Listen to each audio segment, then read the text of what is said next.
আপোনালোকে বাৰু ভগৱানক বিশ্বাস কৰেনে? আপুনি জীৱনটো অতি মূল্যৱান জীৱন হিচাপে গঢ় দিব খোজে নেকি? যদি তেনেকৈয়ে ভাবিছে, তেনেহ'লে এই ভিডিঅ'টো স্কিপ নকৰাকৈ সম্পূৰ্ণকৈ চাওক। নমস্কাৰ, আপোনালোকে চাই আছে প্ৰদ্যুত মটিভাৰ্চিটি। চেনেলটোত যদি আপুনি নতুন, তেনেহ'লে চেনেলটো ছাবস্ক্ৰাইব কৰি বেল আইকনটোত ক্লিক কৰি থ'ব। তেতিয়া আৰু এনেকুৱা নতুন নতুন ভিডিঅ' পাই থাকিব আগলৈ। কিয়নো এই চেনেলটোত ভিডিঅ'বোৰ বহুত অধ্যয়ন আৰু গৱেষণা কৰিহে ভিডিঅ'বোৰ প্ৰস্তুত কৰা হয়। তো বলক ভিডিঅ'টো ষ্টাৰ্ট কৰোঁ। গীতাত শ্ৰীকৃষ্ণই কৈছে, যিয়ে ভক্তিক বিশ্বাস নকৰে তেওঁলোকে কেতিয়াও মোক পাব নোৱাৰে। এই পৃথিৱীত যিদৰে বতৰ সলনি হৈ থাকে, ঠিক সেইদৰে মানুহৰ জীৱনতো সুখ দুখ আহি থাকে আৰু গৈ থাকে। মহাভাৰতত শ্ৰীকৃষ্ণই অৰ্জুনক কৈছিল, হে অৰ্জুন, কেৱল ভাগ্যশালী যোদ্ধাইহে এনেকুৱা যুদ্ধ কৰিবলৈ সুবিধা পায় যি স্বৰ্গৰ দুৱাৰৰ সমান হয়। যিদৰে সমুদ্ৰৰ পাৰত যাবৰ বাবে মাত্ৰ এখন নাওৱেই একমাত্ৰ সম্বল, ঠিক সেইদৰে স্বৰ্গলৈ যাবৰ বাবেও সত্যই হৈছে একমাত্ৰ সম্বল, আন একো হ'ব নোৱাৰে। কোনোবা এজন মানুহৰ পিছতে কেতিয়াও পাগল নহবা।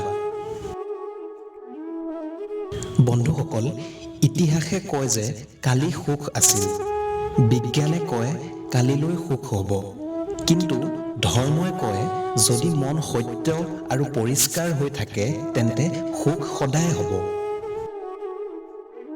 গীতাত কৈছে, কেতিয়াও নিৰাশ নহবা, কমজোৰি তোমাৰ সময়হে, তুমি নহয়।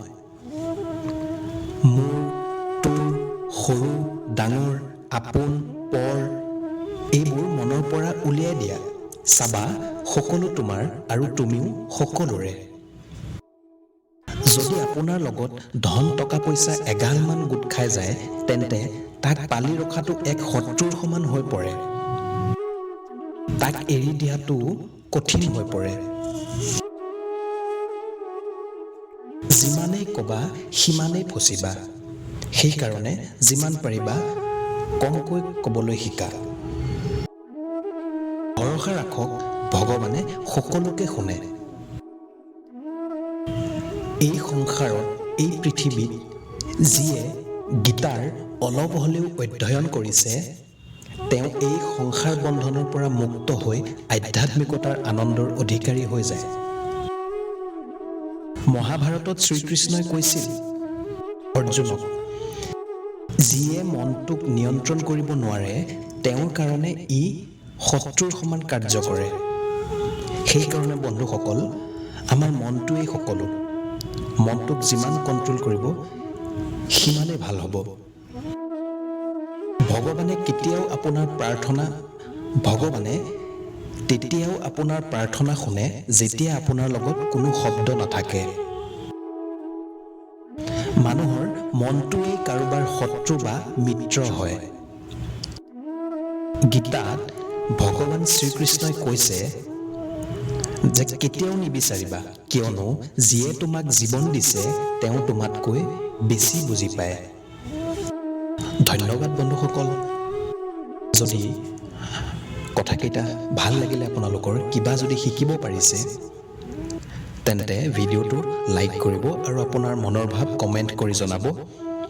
ভিডিঅ'টো শ্বেয়াৰ কৰিব যিমান পাৰে আৰু ছাবস্ক্ৰাইব কৰিবলৈ নাপাহৰিব।